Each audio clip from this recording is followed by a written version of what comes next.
Murder rap is not okay. I know you know that. Or maybe you don't. I think when it comes to rapping, the culture built around it, and even maybe the overconsumption of this content has caused people to create this nuanced idea about whether or not murder is fine in music. There's a lot of debates about if this type of music should be allowed to be made. There's a lot of ethical responsibilities in discussions about if an artist has that responsibility. And which direction does this type of talk push black music and even black culture as a whole? I can't completely say this is a black or white issue. There's definitely a lot of nuance when it comes to this type of discussion, and that's really what I want to talk about in this video. I don't think murder rap needs much of an introduction. It's basically the subsection of hip hop where artists will glorify the act of killing. I don't mean reflecting on that idea, but I mean intentionally glorifying the act. This idea kind of came to me when looking at the Young Thug Rico YSL case. What happened in the case, the conclusions from the case, and even how we as a community felt about this issue. Young Thug, Gunna, and 27 other YSL members were charged with a RICO case. They're claiming that YSL Records' Young Stoner Life was a front for a gang operation called YSL, which is Young Slime Life. A few of these charges were conspiracy to violate the RICO Act, participation in gang activities, drug possession with intent to distribute, and murder conspiracy allegations. There's a whole story here that I don't really want to get into. Long story short, Young Thug was able to take a plea deal that converted 120 years of jail time into 40 years of probation, but it's basically he's a free man right now. I'm happy that another black man is not being incarcerated, especially one that is a father that has children. But if I'm being honest, the reality is that YSL is probably a crime organization. Maybe it isn't a full-on fledged crime organization, but I believe that Young Thug did have a huge influence on his team to pursue the things that they did, and overall even his music kind of perpetuates that culture. When Young Thug is talking about these types of things and his come up, I think for a lot of us, we thought he was just mainly reflecting on his past, on something that was to be, not that is exactly happening in this moment. When details of the case were being shown, we see that a lot of these lyrics are related to some incidents that have been happening at the time or around that time. Prosecutors are alleging that these shots were really taken with a rapper that he had beef with, that he actually did shoot his mother through his house. But also note that Young Thug and his team denies this being true. They believe that those are the lyrics he said, but that has nothing to do with that story or any other real story out there. When Young Thug is saying these lyrics, we're thinking that this is just him expressing his past. He had a violent past and he's just merely reflecting on who he was. You hear these lyrics and you realize that they could potentially be real. And not only is it real, but it could have held place recently. You have to be taken aback by that. As more evidence of Young Thug and YSL and what they did is being shown out, you notice online that for a lot of people, they're still screaming free Thug. They're still in support of him being released from jail, even though they know about the crimes that he may or may not be associated with. And so I guess maybe because this is the life that Young Thug portrays, I don't think people really pay mind to it. When it comes to hip hop fans and how they feel about their favorite artist, I think a lot of people are a lot more concerned with if what the artist is saying is true. Is this really authentic? And I think sometimes they're so focused on if that's the case or not, that they're so oblivious to the real content that the artist is saying. And I think there's an inconsistency here. So we as a culture have this contradiction of a standard when referring to rappers who indulge in murder talk. If a rapper talks about killing, violence, and abuse, and then he actually does it, yes, we acknowledge that it's foul, but then we're okay with it because at least he's being his true, authentic self. But if the rapper is talking about the same things, but he isn't doing those things, even though it's good not to do those things in society, we still don't appreciate him because we think he's a fraud. We enjoy the music more when we know what the artist is saying is a true reflection of their past, present, or even future. When we see it's not real, we believe that it kind of lacks integrity and we lose respect for that artist or for that song at least. In the For All the Dogs album by Drake, there's a single called Another Late Night. I'm just going to read to you what he says in this. Bring them jokes up to the gang, we get to really flocking, but send a finger to your mama into... Oh my gosh, I can't rap. Bring them jokes up to the gang, we get to really flocking, but send a finger to your mama into FedEx boxes. Open up that jaded dollar dropping, really shocking. Stop the cap. Like, we know he didn't do this. It kind of gives off this wannabe gangster, mobster like idea. We know that the reality of this is that he just looked at what other artists were doing and seeing that that violent talk is something that is, you know, it gets numbers and it gets, I guess, maybe the people go crazy with it. And so he's using that as a way to like promote his music more. But we as an artist know that that's not true. And in his catalog, we even see that the way he presents himself was never, like he never presented himself in that light. But do you know who actually did always present themselves in this light?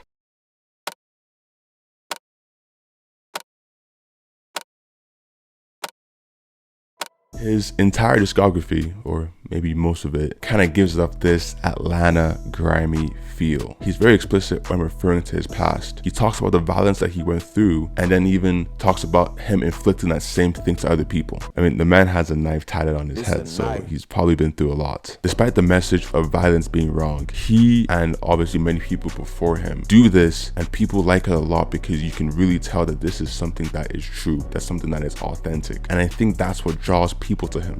Unfortunately, that message still rings in the ears and minds of consumers. Yes, we feel connected because just on a human level, we can see his emotions and we can relate to that. But the message, sounds, and the meaning of it still sticks with us. I mean, it goes a lot more deeper than feelings and vibes. A good example is the song. I'm just gonna highlight a few lyrics. Tall brother said something, G Block, all I know is red rum, red rum, red rum, red rum, red rum. You know, I actually didn't know that that came from The Shining. And so just a quick Google search told me that red rum is the reverse of murder, which maybe you knew, but I had no idea when first listening to this song. So now I'm gonna repeat the lyrics with the word red rum in reverse. Tall brother said something, G Block, all we know is murder, murder, murder, murder, murder. When you replace this word, you really get that true grimy, dark message from it. I understand that he's an artist just trying to express himself, but the reality is that he's just getting a bunch of people to chant murder, which if that happened to any of your loved ones, family, or friends, you probably wouldn't be the most happy about that. And people look at this example and other examples and say, hey man, like they're just artists expressing themselves, like it's about their past, it's okay, like it's not real, it's not that deep, da da da da da. And I understand artists talking about their past and what they've been through, and maybe that was the idea that they related to growing up. But the reality is that this is not a example of him reflecting on that type of past, as in he's moved on from it. But in this case, it just seems like he's glorifying this act, glorifying the act of murder. And you know, maybe 21 is in a reflective state. I'm assuming he does not live in this neighborhood anymore. I don't think he lives in G Block, and I hope that he isn't still murdering people, but I don't think that's the case. But what he's spewing out is dangerous because yes, it is something that he's reflecting about on his past, and in a way it could be just performative, but the reality is that there's a lot of young kids and adults that are very oblivious and ignorant to these things and to see it as is. But I can't really say that artists should stop producing these types of music. If that's what the artist wants to produce, if that's the message he wants to get out, then he has the right to do so. And I believe that they do have that right to express themselves however they want to. But I feel like we as consumers really should be more mindful and a bit more conscious about the music we listen to, because the reality is that music is so powerful. I think it's important to note how powerful and impactful music can be in our lives. Music is not only something that artists can use to express themselves, but for us as consumers, music is basically what we use to create the soundtrack to our lives. When we're happy, we're gonna play happy songs. When we're sad, we're gonna play sad songs. Or if we're vulnerable, we're gonna look for music that shows an artist's vulnerability. We have countless examples about how powerful music can be. The power of music goes beyond what the human can contain or conceptualize within that moment or even moments after. So to acknowledge the good or the intensity of emotion that music can bring out, we also have to acknowledge the bad. If you're only listening to music that talks about killing and drugs and abuse, that type of messaging is not just on vibes, but it really seeps into the person's body, mind, and soul. How can we go and become more intentional and conscious about the music we listen to? Now, what I'm about to say is not the most perfect science. there is a bit of contradiction in this path. But I think when trying to discern what type of music we should be listening to, I think it's important to look for artists that you can see the growth that they've been through. Again, it's a bit of an inconsistency, but just hear me out. When it comes to music, there is so much music that would just satisfy us on a surface level. There are songs that we hear the song, it isn't even the same language, and we can enjoy it. There's some music that don't have any vocals on an instrumental, and we can get a feel and a vibe for that song. But ideally, you have a grasp on the theme of the song, and if it's catchy, you're gonna listen to it. But if there's so much music that fits the standard of just being entertained or satisfied on a surface level, why not look for music that could connect with you on a more deeper level? I think the most vulnerable thing an artist can do is show the growth within their music, the highs and lows, the wins and losses, the hopes and regrets, and the joys and the sadness that they go through. If they can convey the emotions as they go through these things, I believe that is the most vulnerable thing that they could do. We might not fully grasp the experiences they're going through. We might not be able to relate to those things, but we can definitely relate to the emotions that they convey. There's music that will give you a sense of connection because of that connection to the artist. And even as I was writing this script, I slowly realized that for some people, that connection is felt really deeply when it comes to this type of murderous and violent music. If that's a past that they came from, then maybe they can relate to that a bit more, or even just the energy that they consume and they like that energy. Again, they have every right to do so. I personally don't think it's the most healthy content to be consuming, but that's like, who cares what I think? If they want that, that's what they want. But I'm mainly talking about people who really indulged in this music throughout their lives and really didn't know what they were co-signing to. And even for me personally, just looking back for the last damn near 2 decades, we listened to this music and just quickly indulging in this type of violent energy and never really thinking like, what does this mean? Do I even agree with this? What's this about? But then listening to it for so long that you're just sort of numb or immune to it, and you let that energy sit with you even though you may not agree with it. So if you want to be more intentional with the type of music that you listen to, here are a few pointers.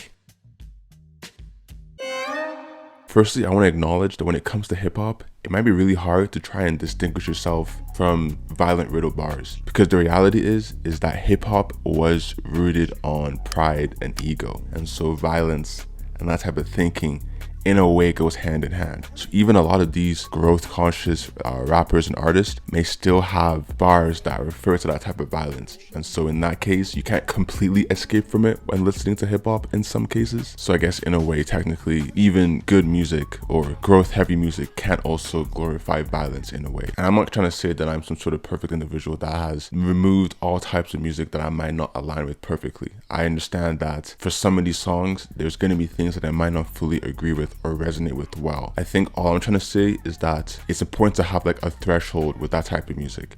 And it doesn't matter if your threshold is higher or lower than mine. Like at the end of the day, it's whatever you're comfortable with, but it's just the intentions of putting a threshold there and not just consuming everything and anything that comes your way that might please the ears. Overall, just having a vetting process. First, take a break from music. I think when we have these routines just locked up in our lives, that we slowly just kind of forget the intentionality of the things that we do. You go into your car, you plug in your iPhone, you just listen to the songs that are there, and you don't really change anything because, I mean, those are the songs you're used to. But I believe if you just take a break from music, spend some time to listen to the birds, that then when you come back to it, you can maybe be a bit more intentional with it. Personally, for me, I noticed that when I did take a break from music for a bit, when I came back even to the same songs, I appreciated the music even more and I could listen to it more intentionally. But ideally, once you take a break and come back, if you have created that threshold or that vetting process, you can just ask yourself, is this the type of music that I resonate with? And then you go from there. But again, it just gives you that space to just let your mind breathe. The second one was to invest into artists that show some type of growth that aligns with you. This one I already went through, but let me reiterate. There's so much music in this world, and we as humans do not have a lot of time to listen to all music. So the reality is that if we have to pick certain artists and certain songs that satisfy, I guess, our ears, why not pick music that also connects with you on a deeper level? And the third one is to switch up the genre. This one's actually my favorite point. The reality is that for a lot of genres,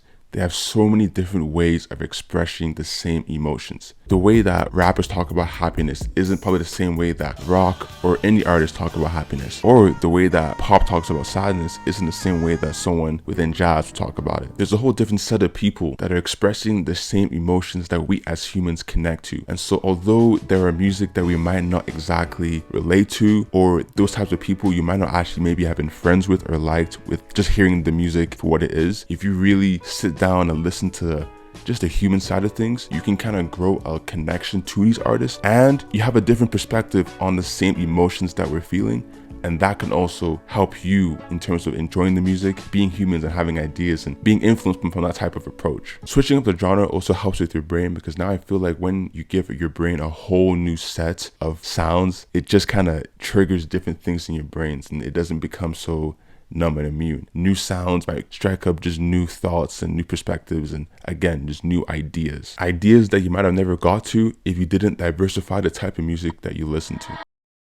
And that's what this video is trying to explain. Just diversify the music you listen to. I'm not even referring to go away from murder rap. I'm just talking to people in general. If you find yourself listening to only one set or one side of music, try going to the other side. Try learning about a whole new culture and how they express their thoughts and ideas and their emotions. I understand that some people don't want to be on the whole conscious rap type of music. They just want to turn off their brains and just vibe out to whatever they're listening to and just be at peace with it, not really caring about the ideas or the deeper meaning behind it. For some people, all they want to do is just be lit, and that's totally fine. I think a quote though that I want to express is that a candle that is lit all the time will eventually die out. I want to say I made it up, but maybe I heard that somewhere, but for now I'm just gonna put me, and if y'all are like, no, someone else said that, fine, it's whatever. But that is something that I try to keep in mind, is that you cannot be lit all the time. You cannot have lit music all the time in your life, because it's just, I mean, to me there's so much more. But if that's what you want, that's cool. I only made this video because I wish I saw a video like this as a kid growing up, after listening to that type of music straight for 10 years and just being so desensitized to it and not really taking time to be intentional to listen to music outside of what I'm comfortable with. And so overall, I guess it's just a balance, just to be mindful, to be conscious about it, and to have fun with it. I appreciate you guys getting this far into the video. Again, if you agree, disagree, let me know in the comments. If you like this video, like the video. If you really like the video, subscribe to my channel. I do things in this nature when it comes to hip hop, pop culture, basketball, all those types of things that I'm very interested in. And if you're interested in those things, then feel free to subscribe.